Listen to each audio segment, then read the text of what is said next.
Masyarakat Arab yang hidup di daerah perkotaan memiliki tradisi untuk menitipkan bayi-bayi mereka kepada perempuan-perempuan desa. Bayi itu akan dirawat dan disusui dengan baik. Sebagai imbalannya, perempuan desa tadi akan mendapatkan upah yang telah disepakati sebelumnya. Hal itu dilakukan sebagai tindakan preventif bagi si bayi. Iklim perkotaan Arab kurang baik untuk seorang bayi, sehingga dulu orang-orang Arab akan memilih menitipkan bayinya ke perempuan pedesaan dan dirawat di desa agar kesehatan bayi terjaga dan tubuh kuat. Hal ini juga dialami oleh Nabi Muhammad SAW saat masih bayi.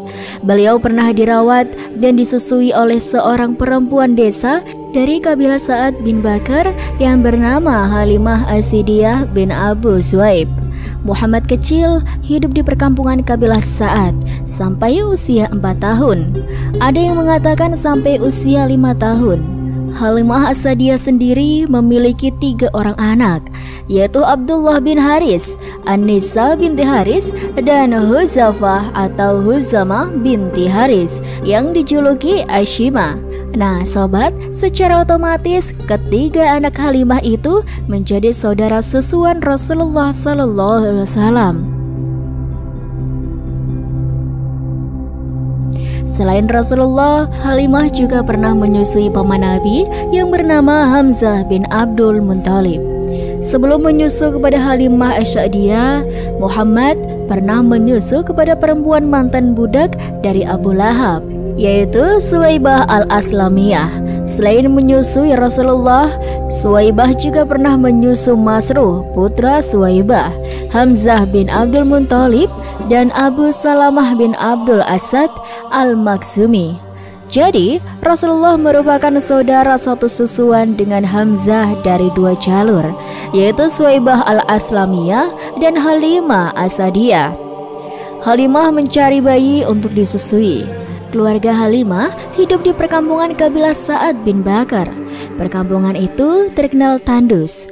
Bahkan di Arab tidak ada perkampungan yang lebih tandus dari kampung itu. Kampung kabilah Sa'ad bin Bakar sedang dilanda paceklik pada saat itu. Hewan ternak di kampung tidak ada yang tumbuh besar. Semuanya kering dan kurus.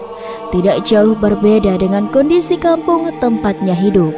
Kondisi perekonomian keluarga Halimah juga sedang tidak membaik. Bahkan kedua bayinya terus menangis karena seharian tidak bisa mendapatkan susu.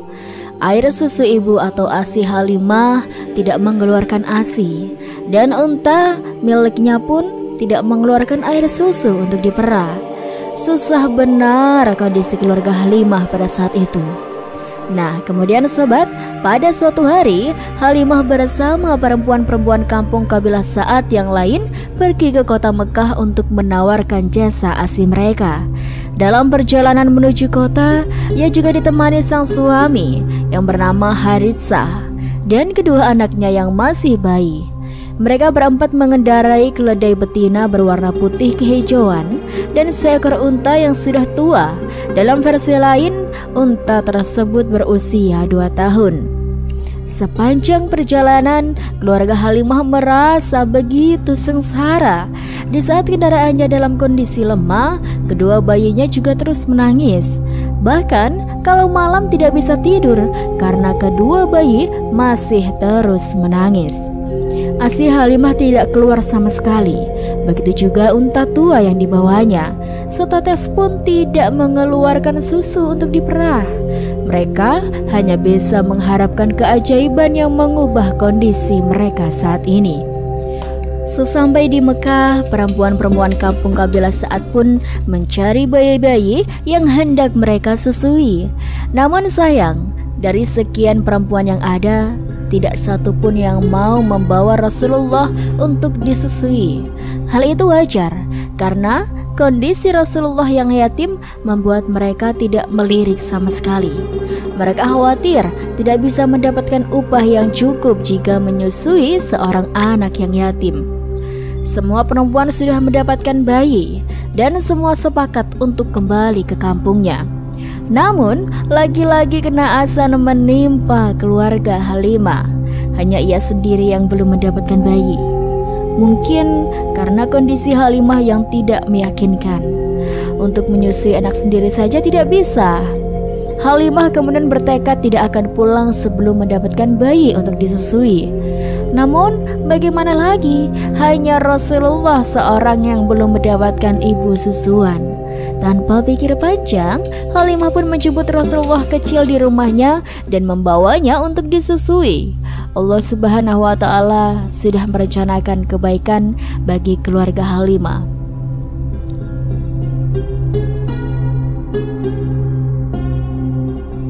Nabi Muhammad adalah nabi yang banyak memiliki keutamaan.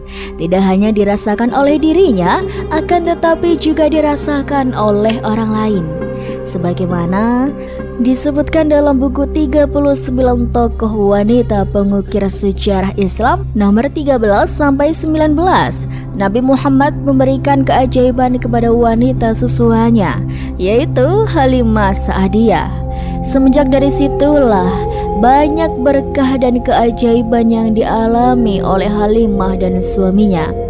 Dan keajaiban tersebut patut diambil hikmahnya bagi kita semua. Nah, kira-kira sobat, apa ya keajaibannya?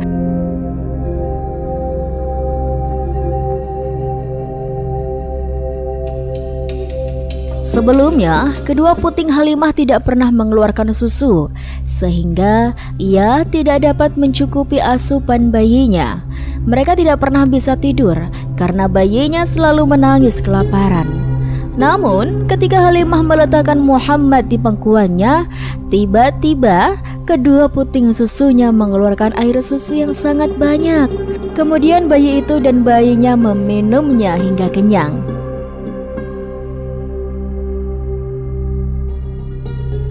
Tak hanya Halimah sobat, unta tua mereka pun ikut dipenuhi susu.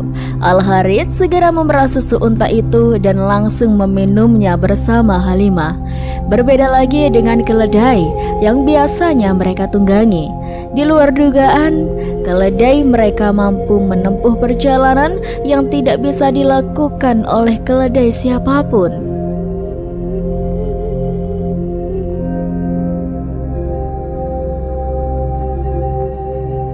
Setibanya di rumah, Halimah dan Al-Harith mendapati kambing mereka telah kenyang dan penuh dengan air susu. Orang-orang yang mengetahui hal tersebut berkata kepada pengembala lainnya, "Wahai para pengembala, gembalakanlah kambing kalian di tempat pengembala putri Abi Zuhaib ini mengembala."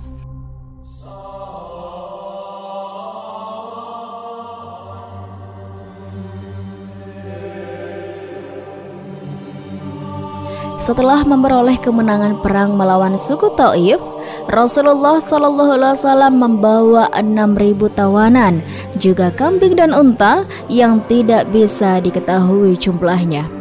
Ia mengabulkan permohonan delegasi Hawazim yang berkata, "Wahai Rasulullah, sesungguhnya di antara tawanan ini terdapat paman-paman, bibi-bibi, dan para pengasuhmu." Hal ini sangat berpengaruh di hati Rasulullah SAW.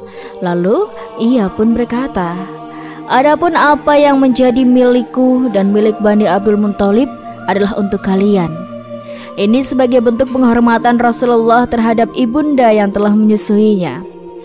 2 tahun berlalu, Muhammad tumbuh menjadi anak yang sehat dan kuat. Bahkan tidak seperti anak pada umumnya. Sebelumnya sudah sepakat bahwa Muhammad kecil hanya 2 tahun saja disusui Halimah. Sudah saatnya Muhammad dikembalikan di pangkuan ibunda, Siti Aminah. Selama 2 tahun, Halimah merasakan betul keberkahan Muhammad kecil. Halimah pun menemui ibu Rasulullah SAW, tapi ia tidak bermaksud mengembalikannya ke pangkuan ibunda. Halimah justru menawar dan membujuk Aminah agar Muhammad tetap dirawatnya hingga ia besar. "Saya berharap engkau berkenan jika anak ini aku rawat sampai besar. Sebab aku khawatir dia akan terserang penyakit menular yang biasa menjangkiti kota Mekah," bujuk Halimah. Halimah terus memelas di hadapan Aminah. Usaha Halimah berhasil dan Muhammad ia bawa kembali untuk dirawatnya. Dan kira-kira sobat, apa ya hikmah dan pelajaran dari ini semua? Kebaikan akan dibalas dengan kebaikan. Saat perempuan-perempuan tidak ada yang melirik Nabi Muhammad kecil untuk menyusuinya karena anak yatim, Halimah tanpa pikir panjang membawa untuk disusuinya. Ia tidak berpikir akan dibayar berapa, sama sekali tidak. Ia hanya membawa, menyusui, dan merawatnya dengan baik. Kebaikan Halimah pun dibalas dengan kebaikan pula. Bahkan lebih dari itu, kondisi perekonomiannya jauh lebih baik daripada orang-orang kabilah Sa'ad. Sebaliknya, mereka yang enggan menerima Rasulullah karena yatim, kondisi ekonomi mereka tidak berubah. Bahkan kambing-kambing mereka tetap tidak mengeluarkan air susu. Di saat kambing Halimah susunya berisi dan bisa diperah berkali-kali untuk diminum. Jangan berputus asa. Ketika semua perempuan kabilah Sa'ad sudah mendapatkan bayi untuk disusui dan sepakat untuk kembali ke desa, Halimah belum juga mendapatkan bayi, sobat. Namun di sini Halimah tidak menyerah begitu saja. Ia tetap mencari bayi untuk dibawanya dan didapatilah Rasulullah kecil. Kegigihan membuahkan hasil. Kehidupan keluarganya sejahtera. Coba saja sobat, andaikan Halimah memutuskan untuk pulang bersama perempuan yang lain tanpa membawa bayi Rasulullah, mungkin kondisi keluarganya tidak akan berubah.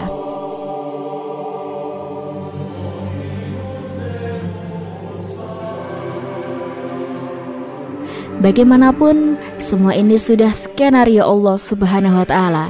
Ia menakdirkan masa kecil Rasulullah untuk hidup di lingkungan perdesaan agar jauh dari kebisingan kota. Rasulullah Shallallahu Alaihi Wasallam akan menjadi seorang nabi yang mendakwahkan ajaran Islam. Oleh karena itu, ia harus memiliki pikiran yang bersih, hati yang teduh, dan budi pekerti yang baik. Secara geografis, kehidupan di desa lebih tenang, tidak terganggu oleh kebisingan kota. Hal ini sangat mendukung untuk membentuk karakter unggul seorang Rasulullah Shallallahu Alaihi Wasallam. Itulah beberapa keajaiban yang dialami oleh Halimah Sa'diyah ketika menyusui Nabi Muhammad kecil. Semoga dari kisah ini bisa bermanfaat dan bisa menjadi pembelajaran bagi kita semuanya, serta semoga ada banyak hikmah di dalamnya. Terima kasih buat teman-teman semuanya yang sudah nonton dan dukung channel ini. Rizky doakan semoga kalian sehat terus, lancar terus rezekinya, dan dimanapun kalian berada, semoga selalu dalam lindungan Allah Subhanahu wa Ta'ala. Dan buat teman-teman semuanya yang baru nonton, yuk dukung dulu channel ini dengan cara klik like, komen, subscribe, dan nyalakan lonceng notifikasinya, supaya kalian tidak ketinggalan cerita-cerita yang menarik dan menginspirasi lainnya dari Rizky. Terima kasih.